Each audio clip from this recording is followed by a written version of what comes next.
Scotland தேசத்தில் John pattern அப்படின்னு ஒரு ஊழியக்காரர் இருந்தார். ஒரு இளைஞன். அவர் படிச்சுட்டு வரும்போது அவங்க அப்பா அவர் ஒரு ஊழியக்காரனாக மாறணும் அப்படின்னு சொல்லி ஜான் பேட்டனுடைய அப்பா அவரை பைபிள் ஸ்கூலில் கொண்டு போய் சேர்த்தார். ஜான் பேட்டன் பைபிள் ஸ்கூலில் படிக்கும் போது நிறைய ஊழியக்காரங்க அன்னைக்கு மிஷினரிகளாக போகணும் அப்படின்னு சொல்லி வாஞ்சையோடு தாகத்தோடு படிக்கிற பசங்கள்லாம் வெளியில் வந்த உடனே மிஷினரியாக போகணும். ஆனால் இன்னைக்கு கிறிஸ்தவம் உள்டவா மாறிடுச்சு. பைபிள் ஸ்கூல் படிக்க போகிறவங்கலாம் வெளியில் வந்த உடனே எப்போ சர்ச்சை ஆரம்பிக்கலான்னு தான் வெளியில் வரான். கரெக்டா? ஆனால் அன்றைய காலத்தில் உங்களுடைய பிஷப்பெல்லாம் ஊழியர் செய்யும் போது படித்தாங்களா? எங்கே ஓடணும்? கிராமத்துக்கு ஓடணும்.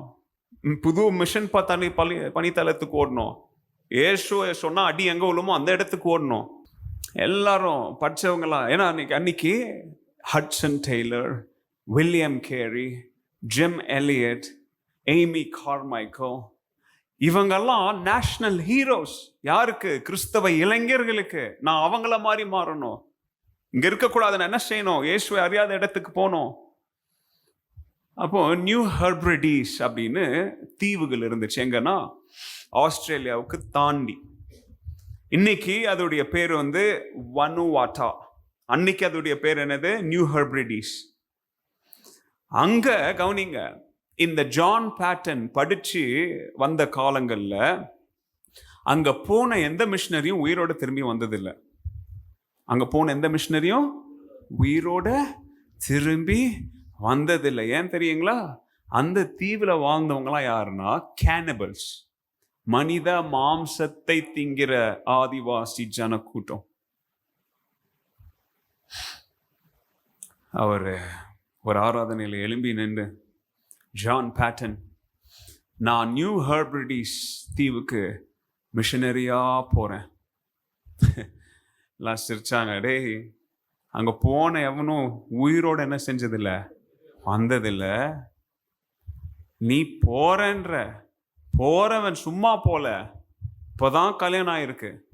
என்னது கதை புரியுதா? கேட்குறீங்களா? இப்போதான் உனக்கு கல்யாணம் ஆயிருக்கு. உனக்கே இப்போதான் 21 வயசு. உன் மனைவிக்கு இப்போதான் 19 வயசு. மிஷினரியுடைய வாலிபர்களுடைய வயசு எவ்வளோ? உனக்கு இப்போதான் 21 வயசு. உன் புது மனைவிக்கு எவ்வளோ வயசு? இதில் நீ எங்கே போற?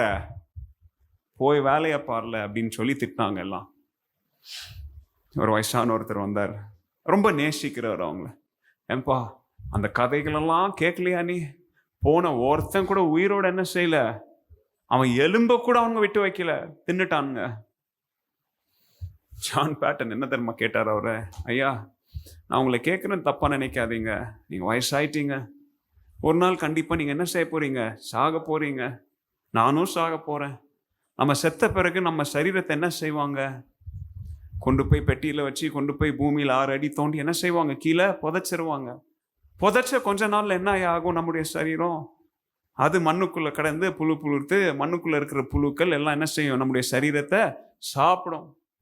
அப்போ அவர் சொன்னாரு, செத்தா புழு சாப்பிட போகுது. இயேசுக்காக உயிரோட போனா ஒருத்தன் மனுஷன் என்ன பண்ண போறான்? எப்படியும் இயேசுக்காக என்ன ஒருத்தன் நரபலியா தின்னாலும் நான் அதுக்கு எப்படியா இருக்கிறேன்? நான் ஆயத்தமா இருக்கேன். ஏங்க, எப்படிப்பட்ட பதில்! உங்க ரத்தம் ஒன்றும் ஆகலையா உங்களுக்கு? 21-year-old பாய், புது திருமணமாய் வாழ்க்கை என்ஜாய் பண்ண வேண்டியவன் சொல்றான், இங்க செத்தா புழு சாப்பிட போகுது, அங்க செத்தா இயேசுக்காக அங்க போய் சாகுறது ரொம்ப மேல். What difference does it gonna make? கவனிங்க, நியூ ஹெர்பிரிடிஸ் அப்படின்ற தீவுக்கு ஜான் பேட்டன், அவருடைய மனைவி 19 வயது உள்ள மனைவி மேரி, 2 பேரும் அந்த தீவுகளுக்கு படகுல போனாங்க. உள்ள போன உடனே அப்படியே நேரடியாலாம் என்ன செய்ய முடியாது? ஆதிவாசிகளோட போய் ஐக்கியப்பட முடியாது, பார்க்க முடியாது, பழக முடியாது. அநேக மாதங்கள் அவங்கள தூரத்துல இருந்து வேவு பார்த்து, தூரத்துல இருந்தா என்ன செய்யணும்?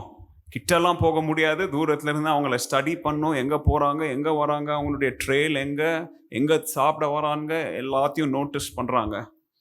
அந்த நோட்டீஸ் பண்ற காலங்கள். ஸ்காட்லாண்டில் இருந்தவங்க இப்போ காடுகளுக்குள்ள தீவுகளுக்கு எல்லா மிஷினரிகளும் இப்படி தான் கஷ்டப்பட்டாங்க. சாப்பிட சாப்பாடு கிடையாது, உதவி கேட்க ஒருத்தரும் இல்லை, குடிக்க அவங்களுக்கு ஆர்வ தண்ணி காவேரி வாட்டர்லாம் கிடையாது. கிடைக்கிற தண்ணி என்ன செய்யணும், அந்த தண்ணியை குடிக்கும் போது அதில் அவங்களுக்கு அநேக வியாதிகள், மலேரியா, காடுகளுக்குள்ள விஷ பூச்சிகள், மலேரியா, சிக்னஸ். வீடு இல்லை, என்ன செய்யல அவங்களுக்கு, வீடு இல்லை, களிமண்ணில் மரத்தில் அங்கே இங்கே வெட்டி புதர்களுக்குள்ள, என்னது புதர்களுக்குள்ள போய் நைட்டில் படுத்து கிடந்து. கவனிங்க, ஜான் பேட்டன் கஷ்டப்பட்டு அந்த தீவுகளில் இருக்கும்போது அவங்களுடைய மனைவி ப்ரெக்னென்ட் ஆகி அவங்களுக்கு ஒரு குழந்தை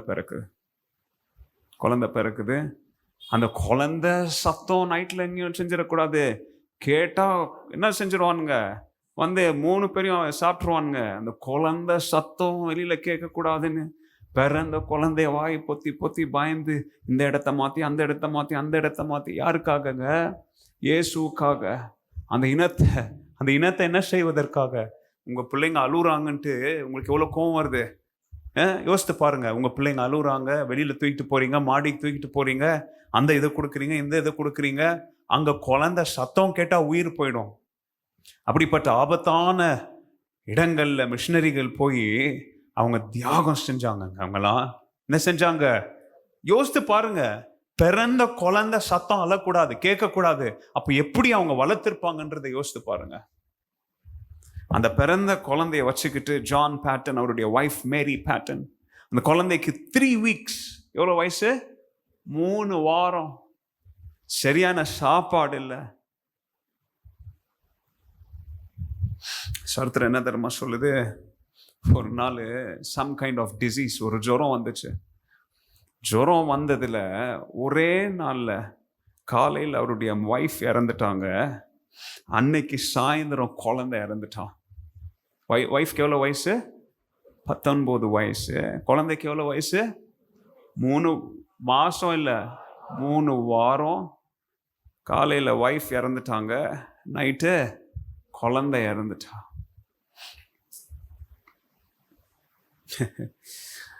ஒரு தோளில் ஒய்ஃபோடைய பாடியை போட்டுக்கிட்டு இன்னொரு கையில் குழந்தையுடைய பாடியை தூக்கிக்கிட்டு அந்த காடுகளுக்குள்ள எங்கே கூட்டிகிட்டு போய் கையால் தன்னுடைய சொந்த கரங்களால் குழியை தோண்டி. யோசித்து பாருங்க, ஜான் பேட்டன் ஸ்காட்லாண்டில் நான் பைபிள் ஸ்கூல் ஸ்டூடெண்ட், பாஸ்டராக இருக்க வேண்டிய ஒரு பைபிள் ஸ்கூல் ஸ்டூடெண்ட், அங்கே விட்டு போவாதன்னு சொன்னாங்கன்னா யாருக்காக வந்தார், இயேசுக்காக. இந்த மாம்ச பலிகளை, மாம்ச நரபலியில் கொடுத்து திங்கிறவங்களை இயேசுக்காக ஆதாயம் பண்ணணும்னு சொல்லி வந்தவருடைய கதி. ஒரு தோல்ல மனைவி இறந்து போயிருக்கிறாங்க, இன்னொரு தோல்ல பிறந்த குழந்தை. 2 பேரையும் தன்னுடைய சொந்த கரங்களால் குழி தோண்டி புதைச்சிட்டு அந்த நியூ ஹெப்ரடிஸ்ல நின்று சொன்னார், ஆண்டவரே, நான் வரும்போதே சாகிறதுக்கு ஆயத்தமாக தான் வந்துட்டேன். என்னது, சாகிறதுக்கு ஆயத்தமாக தான் வந்துட்டேன். I'm ready to die. என் மனைவி இறந்தாலும், என் பிள்ளைங்க இறந்தாலும், இவங்களுக்கு இயேசுவை சொல்லாம நான் என்ன செய்ய மாட்டேன், சாக மாட்டேன். வைராக்கியவங்க, இவங்களுக்கு இயேசுவை சொல்லாம என்ன செய்ய மாட்டேன், நான் சாக மாட்டேன். தன்னம் தனியா நிற்கிறார். இதெல்லாம் படம் இல்லை, கற்பனை கதைகள் அல்ல, விசுவாச வீரர்களில் சாட்சி, உயிருள்ள சாட்சி. அன்னைக்கு அவனுடைய ஒய்ஃபையும் குழந்தையும் பக்கத்துல குழி தோண்டி புதைச்சிட்டு அங்க ஒரு தனி மரமா நிக்கிறாரு. Don't know what to do. பேசுறதுக்காவது ஆள் துணை இல்லை. இப்போ தனியா அங்க என்ன செய்யணுங்க இருந்து எப்படி உங்களை சந்திக்கிறது? அந்த நேரத்துல அமெரிக்கால இருந்து 2 மிஷினரிகள் வந்தாங்க. 2 மிஷினரிகள் வந்திருக்கிறாங்க, இவங்களை சந்திக்கலாம், நான் ஒருத்தங்க இருக்கிறேன் அப்படின்னு சொல்லி இவங்க கூட என்ன செய்யலாம், கான்டாக்ட் பண்ணலான்ற நேரத்தில் இவருடைய கண்ணுக்கு முன்னாடியே 2 மிஷினரிகளும் பிடிச்சி தின்ட்டானுங்க. இவருடைய கண்ணுக்கு முன்னாடியே 2 மிஷினரியும் பிடிச்சி கேனிபல்ஸ் தின்னுட்டானுங்க. அதுக்கப்புறம் ஒரு சில நாட்கள், வாரங்கள் மரத்து மேலே ஏறி நைட்டில் அங்கே தூங்குவார். எங்க தலைவிதியா, மரத்து மேலே ஏறி தூங்குவார். பூமியில குழி தோண்டி அதுல படுத்துக்கிட்டு மண்ணை மேல தூக்கிட்டு காஞ்ச இலைகளை மேல போட்டுக்கிட்டு நைட்ல பாதுகாப்பா படுத்து தூங்குவாரு. நிறைய நேரத்துல பசிக்கு என்னத்தை திங்கிறோம் எதை திங்கிறோம்னு தெரியல, நிறைய இலைகள் பழங்கள் மாதிரி இருக்கும், சாப்பிடுவாரு. பார்த்தா அப்படியே ரேஷஸ், பெரிய பெரிய பாயில்ஸ் வந்துடும், ஃபுட் பாய்சனிங். நிறைய நேரத்துல 3 நாள் 4 நாள் எழும்ப முடியாத மோஷன் போய். ஏன்? பசியில கிடைக்கிறது என்ன செய்யணும்? சாப்பிடணும். யாருக்காக அங்க இருக்கிறாரு? இவனுங்களை இயேசுக்கு அறிமுகம் செய்யணும். கவனிங்க, நிறைய நேரத்துல ஏன் இயேசு இதை செஞ்சாரு? ஏன் என் மனைவியை இழக்கணும்? ஏன் என் பிள்ளை இழக்கணும்? ஏன் எனக்கு இந்த நிலைமை? But throughout it all, John Paton அந்த அழிகிற ஆத்மாக்களின் மேல இன்னும் அதிக அன்பு, அவங்க மேல இன்னும் அதிக கரிசனை.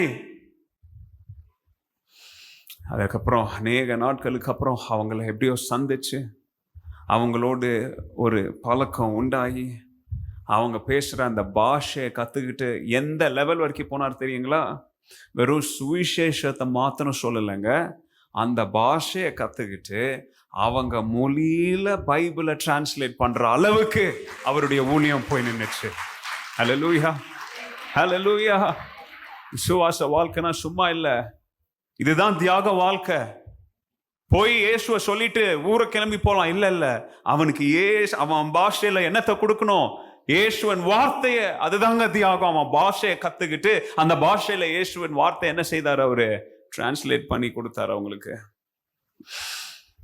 அது மாத்திரம் இல்ல, இன்னைக்கு வனுவாட்டா நான் சொன்னேன், நீங்க நெட்ல போய் போட்டு பாருங்க. இன்னைக்கு அது லட்சத்தீவு மாதிரி, ஒரு கோவா மாதிரி ஒரு நிறைய டூரிஸ்ட் போற இடமா இருக்கு இன்னைக்கு. ஆனா அன்னைக்கு நியூ ஹெப்ரிடிஸ் அப்படின்ற கேனிபல்ஸ் நிறைஞ்ச ஐலண்ட். இன்னைக்கு அங்க ஒரு கேனிபல் கூட இல்லை, ஒரு ஜான் பேட்டன் நிமித்தம், ஒரு மனிதன் எல்லாத்தையும் இயேசுக்காக இழந்தது நிமித்தம் அங்க அந்த தீவு முழுதும் இன்னைக்கு இயேசுவின் பிள்ளைகளா மாறுறாங்க. இயேசுக்காக அவங்க வாழ்றாங்க. அவங்க மொழியில என்ன இருக்குது? பைபிள் இருக்குது. ஹல்லேலூயா. ஜான் பேட்டன் அவருடைய சுகத்திற்காக, அவருடைய கம்ஃபர்ட்டுக்காக, அவருடைய எதிர்காலத்திற்காக ஸ்காட்லாண்டில் இருக்கலங்க. தன்னுடைய கம்ஃபர்ட்டை தூக்கி எறிஞ்சாரு. தன்னுடைய குடும்பம் இழந்தாலும் அதை இயேசுக்காக லாபமா பார்த்தாரு. அங்க சேஃப்டி இல்லைங்க, ஆபத்துகளின் மத்தியில. பர்சனல் ஆம்பிஷன் இல்லை. நிறைய பேருக்கு இன்னைக்கு பர்சனல் ஆம்பிஷன், நான் பெரிய இவனாகணும், பெரிய ஊழியக்காரர் ஆகணும், சர்ச்சை கட்டணும். அது இயேசுக்காக பர்சனல் ஆம்பிஷனை தூக்கி எறிஞ்சாருங்க அவரு. ஏன்? உள்ளுக்குள்ள இருக்கிற பரிசுத்த ஆவியானவர் நம்மை பலப்படுத்துகிறார். ஹல்லேலூயா. சொன்னாரு, நான் செத்தா புழு என்ன தின்னாலும் அல்லது அங்க இருக்கிறவன் என் மாம்சத்தை தின்னாலும் it does not make a difference. அது பெரிய வித்தியாசம் கிடையாது. ஆனா இயேசுவுக்காக, யாருக்காக? இயேசுக்காக நான் அப்படி மறிச்சா அது அர்த்தமுள்ள ஒரு மரணம். ஹல்லேலூயா.